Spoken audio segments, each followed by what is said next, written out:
atentos, pero ahora vamos a lanzarles una pregunta. ¿Sienten ustedes miedo? La situación económica, el temor a perder el empleo o el agobio de no encontrar trabajo y las malas perspectivas de futuro producen ansiedad.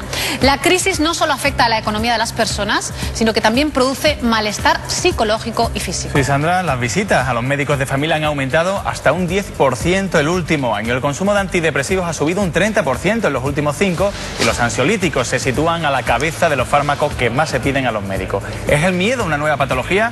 Veamos lo que nos dicen en la calle. Ahora mismo lo que más temo yo es que me despidan, y el hecho de que mi jefe me llame, pues me da un poquito de pavor de que me diga: Filomena, está usted despedida. Sí, debo tomar tranquilizantes muchos días porque sueño con accidentes, sobre todo cuando voy a coger el autobús. Sueño que he tenido un accidente, entonces me levanto muy nervioso, un estado de nervios que no puedo soportar. Lo que más miedo me da es perder la casa. Tengo tanto miedo que me cuesta hasta dormir por quedarme en la calle. El miedo más grande que yo tengo es que a un hijo mío le pueda ocurrir algún accidente de tráfico, un altercado con alguien que sin querer le haga daño. Ese es el miedo. Hasta que no vuelven a casa por la noche o regresan de un viaje no me quedo tranquila.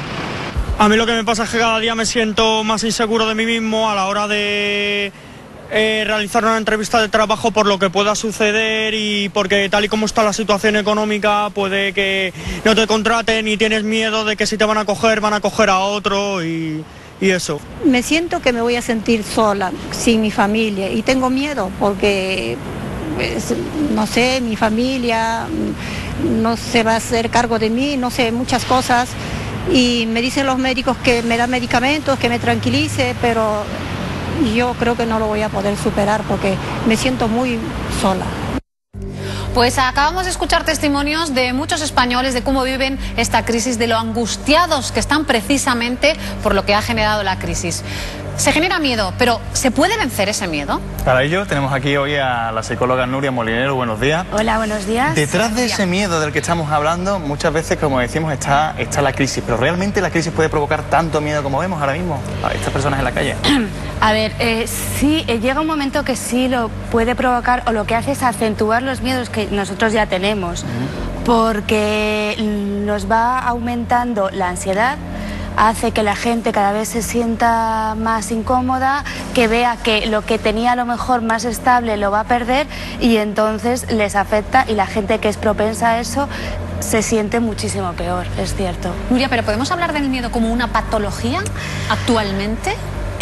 Vamos a ver, el miedo como patología en sí mismo no, porque el miedo es algo natural. ¿Quién no siente miedo? Todos tenemos miedo a algo, sí. Incluso el no tenerlo sí que sería un problema.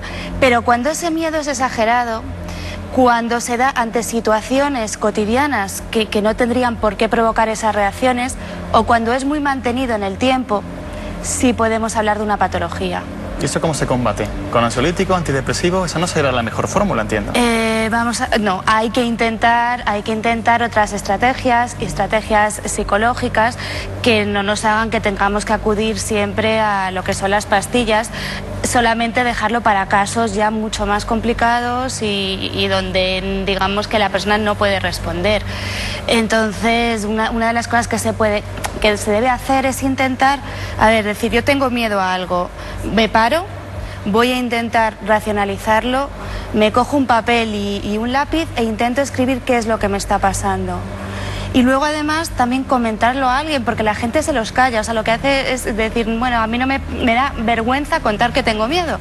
Y sin embargo, cuando alguien empieza a comentarlo, se da cuenta que los de al lado también tienen miedo. Puede ser más común de lo que piensa. Efectivamente, y eso produce una sensación de alivio, pues, ¿no? De alivio, Cuanto menos. Efectivamente. Nuria, si te parece, vamos a hablar de esos miedos que pues posiblemente ha generado la crisis, ¿no? Nos hace sentir muy inseguros. El primer miedo es perder el puesto de trabajo, vamos, es obvio en esta situación en la que estamos viviendo, ¿no? Es totalmente obvio en esta situación y bueno, ante eso yo diré a la gente que hay que pensar que siempre hay salidas, o sea, que es cierto que la situación es muy mala, pero que siempre podremos hacer algo. Y entonces tienen que intentar también prepararse, ver qué otros trabajos podrían tener, si llega un momento en que realmente les despiden, aunque sea complicado, pero hay que intentar pensar eso y además no estarle dando todo el día vueltas, porque si uno le da vueltas, al final ni siquiera el trabajo de todos los días, efectivamente, no va a rendir. Entonces al final igual sí que terminan despidiéndole. Sí, pero bueno, ese sería un miedo, el de perder el puesto. El miedo de la mayoría es el de no encontrarlo también, que sería casi paralelo. Que es paralelo, es que es...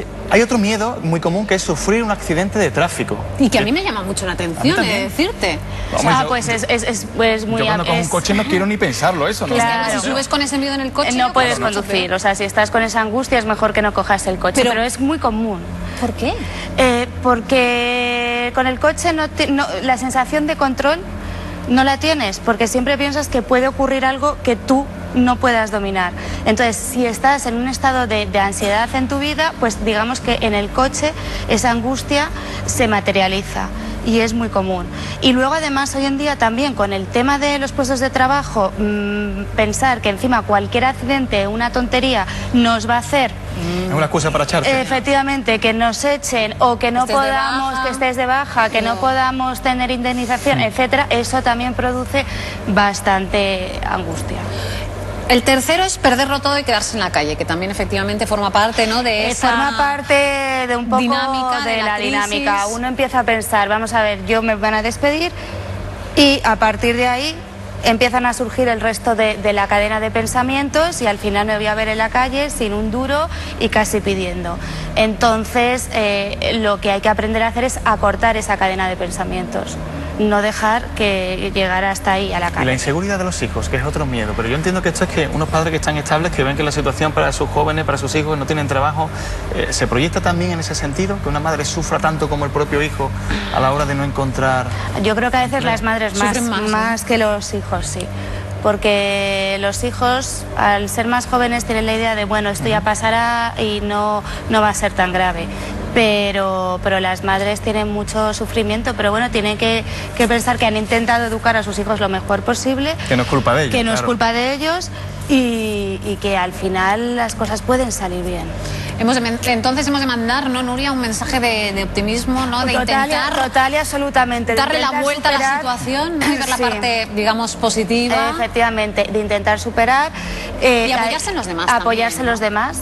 Apoyarse también en las cosas, en el día a día, las cosas que a uno le gustan, en el ocio, en las relaciones sociales, intentar también hacer ejercicio para eliminar esa ansiedad y luego pensar que se puede seguir adelante y que siempre mantenerse activo. O sea, que lo mejor está por llegar. Efectivamente, y mantenerse activo, eso es fundamental. Pues muchísimas gracias. Nuria, muchísimas gracias. Muchas gracias. Ha sido muy interesante tu aportación hacia el miedo, porque he de contarte una cosa, Roberto. ¿El qué?